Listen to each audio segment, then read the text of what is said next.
Let's watch a clip here from the recent Splinterlands town hall. This is 2 weeks ago. He's going to introduce the campaign mode discussion. And I want to hear and frame what campaign mode is and why it's helpful. I've got some thoughts, and I want to unpack not only what I think campaign mode will do for Splinterlands, but also even specifically what are some examples of how this practically could look. Because I think we can do that. We can, especially with Raid Shadow Legends, which I've been playing. Like, there are campaign modes, and there are ways that you could really stretch what Splinterlands already is into forms and formats that exist elsewhere. And so it's not even like a reinventing of the wheel. So what is campaign mode? And then I want to give some thoughts. I want to show some examples, and then it's not just for new people, but it's for old people too. And so let's get all that, because I do think this is a big deal. Before I get into that, though, my name is Dwayne Cunningham. I go by Infidel1258, and I am going to clip this later. But thank you special to the members for those who support the channel financially and helping this sort of content get created. If that sounds interesting, guys, let's stick around. Otherwise, check out the next video. Let's get it. Okay. So again, I think this is roughly the starting point. We may give or take a couple. Before the launch of Conclave Arcana, when we plan to do the marketing, is what I'm calling a campaign mode, which is like a story mode. So basically a single player game mode with the initial intent of teaching new players how to play. So once this is released, when new players come into the game, they'll be dropped into this campaign mode where they will go through a campaign, and our creative team, has come up with a whole storyline and lore and things about this, and videos and all this cool stuff. But the idea is like they'll have challenges, and each challenge at the beginning will give them a custom battle where they focus just on learning about one thing. So the very first battle, they'll unlock a few cards, and we'll talk about that in a second.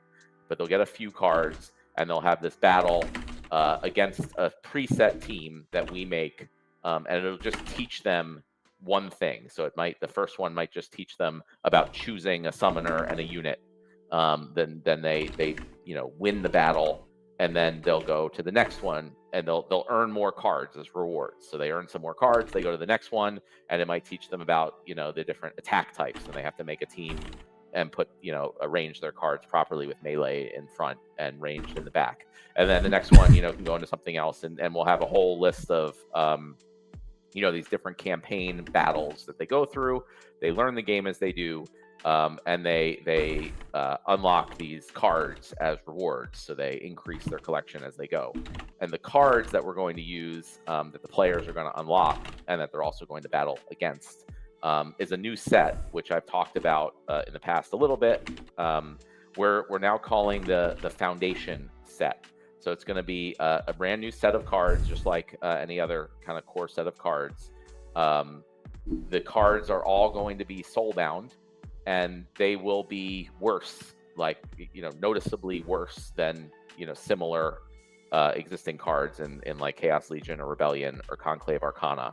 And the idea is that we can give these cards out to new players, for free, and not have to worry about, bots exploiting it or anything like that. So players can come into the game, and they can go through these campaigns where they learn how to play the game, and they can earn these cards. The cards will also have Foundation packs that they'll be able to earn as rewards. So they'll get the fun of opening packs. It'll have legendary cards, epic cards, all that stuff.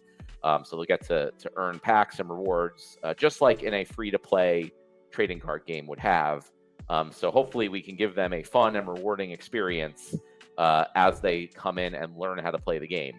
That really sets the stage, and you guys maybe already knew this, but not everybody's going to know this. That sets the stage for what campaign mode is. A playable experience that educates the new player on what it means to play Splinterlands. What is a summoner? What is a monster? How do I build a logical team? Like, tanks have to be in the front line. Mana cap has to be considered. Which splinters are available? Certain synergies make a lot of sense, and certain synergies don't do anything for you. All of that, he didn't get into some of those details, but you have to understand that is the implied aim of something like a campaign mode, at least as it first applies, described there, toward the new player. He even talks about Foundation pack rewards, which is, I think, exciting, regardless of whether you are like a new player or an old player. I do think it goes, in my opinion, it goes without say, and it is necessarily true that foundation cards, even if they are underpowered, he said, what phrase did he say there? He said they will be worse, noticeably worse than Chaos Legion, and presumably than Conclave or Rebellion. Right? The point is, cards that cost money are going to be observably better. And that's great, but I don't believe that you can design a card, generally speaking, that is going to be enjoyable on some level, functional in some way, and yet isn't useful in the game. Do you know what I mean? If a card has some functionality, it is going to work in certain scenarios and situations. That's kind of the secret sauce of what Splinterlands is. We can release more and more and more packs because there are more and more unique circumstances and environments in which the game can be engaged with. For instance, tournaments that are specific to certain classes, or modern versus wild mode and what that means for your deck collection. And when there's limited splinters available or mana caps are reduced and there's functional restrictions on what teams you can build, having a greater depth of card selection is always an advantage. And I don't care if those cards are noticeably worse. The fact that I get a new option is desirable, is powerful, is functional, and is adding greater opportunities for me to unlock victory. And I say that without any specific knowledge about what the foundation packs will include, but a great degree of confidence, because every option is another weapon in your arsenal. And there may be 9 times out of 10 where I don't want to use a foundation card, but there will be certain scenarios where those cards you earn with your time and effort are going to give you that edge and turn a loss into a victory. And so that's the interesting thing about campaign mode, I'm trying to say, is not, of course, I like that it's a new player thing. I like that it's going to educate. I like that it's going to incentivize new players to play and receive rewards. I like that it's going to teach them how to own cards and level them up. And it's probably going to then translate into them wanting to buy packs, which is ultimately going to be helpful for us as card holders. All that's great. But I'm speaking more from the foundation set to me, without even seeing any of the stats, in my mind, will be desirable to old players. And I think you go no further than, you cannot argue that you could have a tournament where it was like foundation cards only. And having a max foundation set opens that door and that financial opportunity, because tournaments are a reward. You could have a guild brawl fray where foundation cards are viable, are permissible. That would be a distinct advantage to have them and versus not having them. Those are 2 examples, but there is definitely going to be others. And that's saying nothing about, again, there are certain rule sets, mana caps, or restrictive game mechanics that will where you will be benefited by having those weapons in your arsenal. So foundation cards are a cool and exciting thing for the old player, not just the new player. And so that, for that reason, campaign mode is exciting, not just for the new player, but the old player. And I did say a moment ago that the campaign mode is exciting for old players. Sorry, it's primarily focused on the new players, at least at first, and he said that. He's going to also say in a minute here that it's going to be built out to benefit older players. But I think before we even hear him on that, I want to show that clip in a second, because it's all tied together. Because the fullness of campaign mode is not just for new players, it's also to build out the gaming experience within Splinterlands. That's the cool thing about this.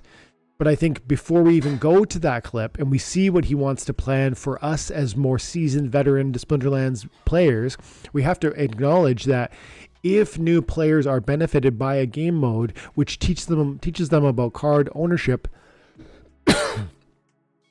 where card ownership is incentivized, then we are necessarily meaning we're laying a foundation to attract new investors in card assets broadly, generally speaking, which is a financial benefit to those of us who have those older assets. Not at first, But I'm saying there's the carrot. They take a bite and then they're in, and they find out they love it and they want to play more. And then I can get Chaos Legion, and what about Rebellion? And so it is when we benefit the new player by attracting the new player, we benefit the old player by creating value and desirability for the assets the old player has. And so campaign mode's super exciting from a variety of even to set aside. That's all the financial side. But there's also the entertainment side, because I don't think for a second that campaign mode will solely be fun for the new player. I do think some of those things he just mentioned, like show me where to put a tank or which to put. Okay, that's super basic. That is going to be boring for us. But I think I've seen campaign modes, and I want to show you campaign mode in Raid, and I'm going to show you how quickly it escalates. And there's replay ability in campaign mode too. I don't want to see some campaign mode that's like a throwaway. And I think that's what we're going to hear Matt is saying and planning for the campaign mode. He doesn't want a throwaway. He doesn't want a one-time try it and then you're done with it. You got your foundation cards. You jump through your hoop to get your reward, and now you're done with it. I think I'm hearing there's this desire to keep coming back to it and create an engaging game mechanic that will be built out across time. And he does say something like that to this effect here in the next clip I want to share with you. Right here, I think he's gonna hop in and he's gonna talk about how campaign mode is not just for new players. It's gonna be for old players too. Listen.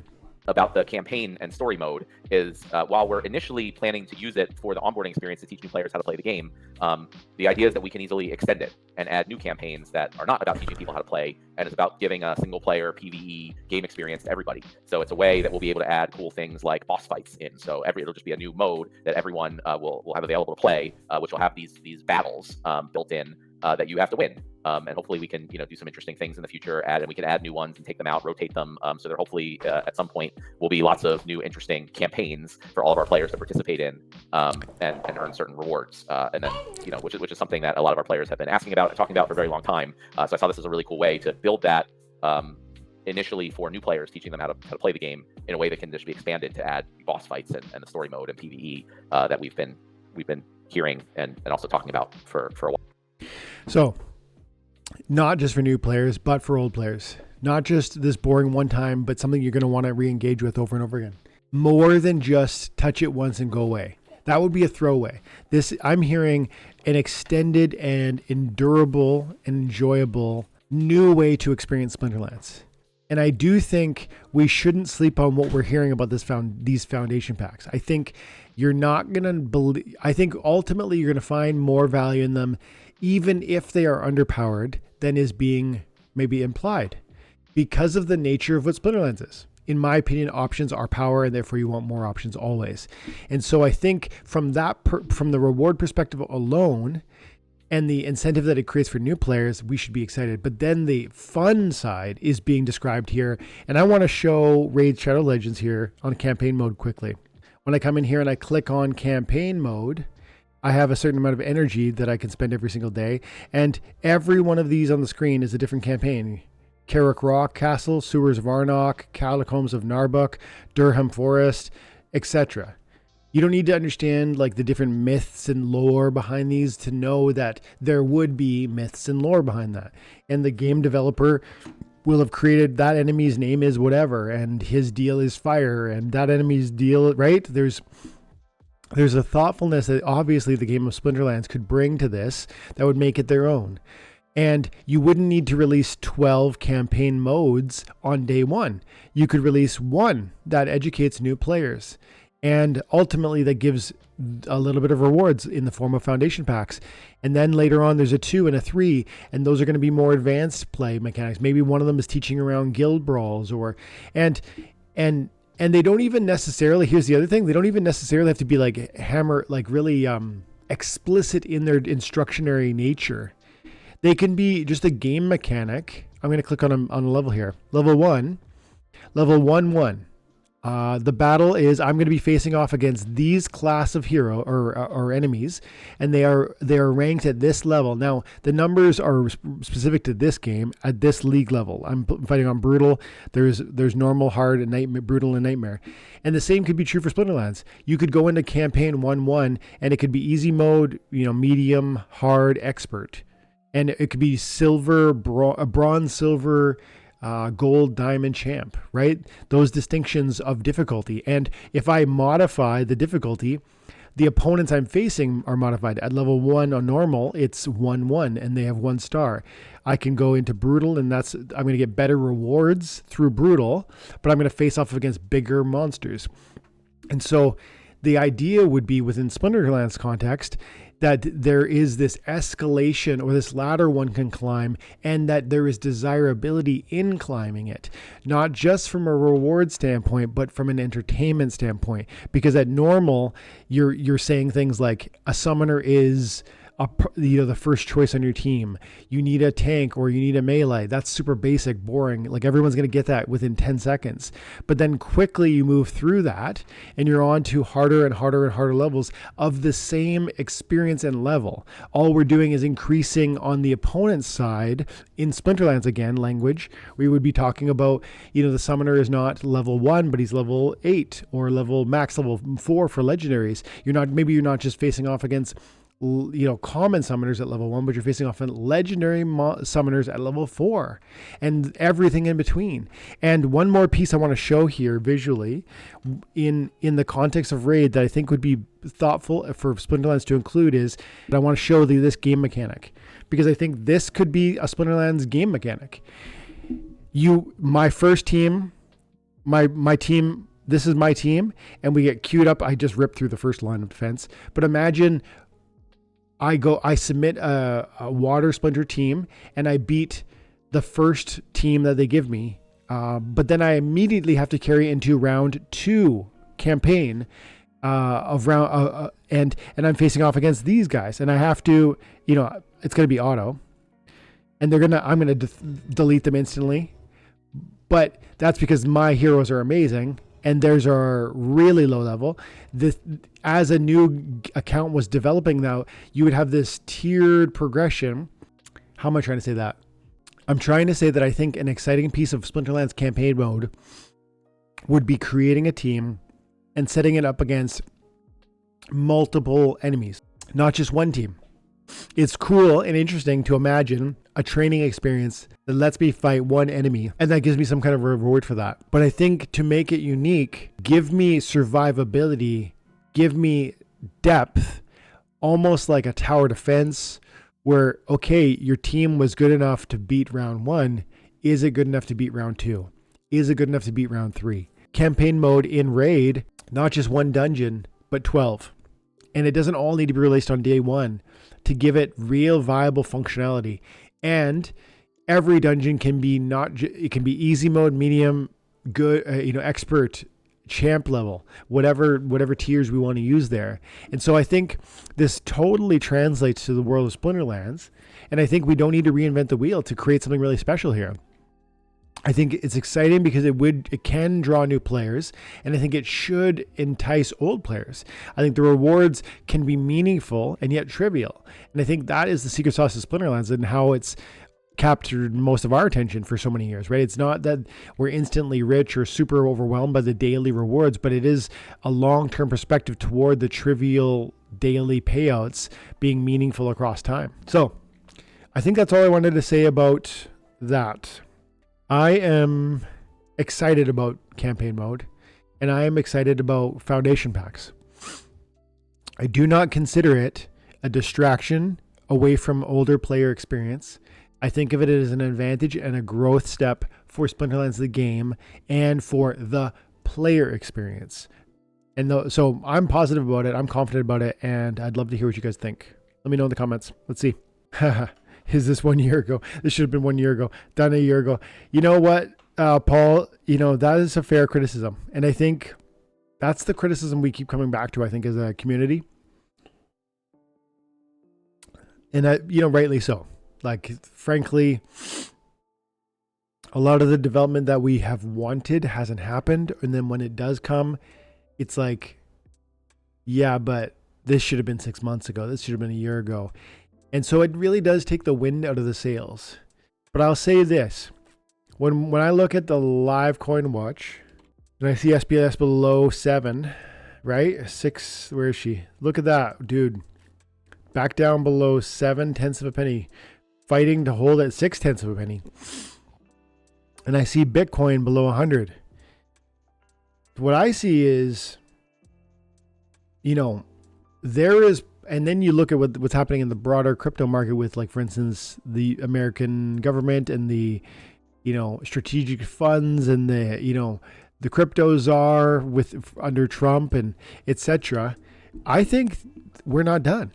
I think in the next days and weeks, we're going to see financial gain within the altcoin market that is going to be exciting. I haven't sold anything. I'm excited to see where this is going to go. And as I've said for years, if SPS enjoys some of that ride, that will translate to card price evaluation increase. It will translate to player base growth, and it will translate to victories that we have wanted for years. And I think we're always looking for practical changes that the team can make that'll push the cart. But I often really the more I think about it, the more I feel, of course, game development matters. Of course, community sentiment matters. But the biggest engine with the successful blockchain-based video game is going to be FOMO within the crypto market that drives token appreciation. And that is not a logical, foundational basis for growth. I'm not saying it's good that happens. I'm just saying that it is what happens. When cards or the token appreciate wildly, as we saw with DEC during the last bull market, as we saw with chaos cards during the last bull market, or as we saw with reward cards during the last bull market, you draw in new players in droves. And sure, that time around, it was exploitive in nature, a lot of the new signups. But I think the approach to foundation packs, as well as the approach to the rewards around, for instance, campaign mode, or even how rewards in the rank reward experience have been modified across modern and wild, and the SPS bag necessity, etc., etc., etc. It's just a different landscape. And I think we are and can expect a different sort of degree of success when the environment sets us up for financial gain. And that's the thing. I think we can do what we need to do to be ready for that moment. And that's all we can do. We can't make people come in a massive way. They will just come when FOMO brings them. And I think, my opinion, not I can't prove it, but my opinion is that moment is coming.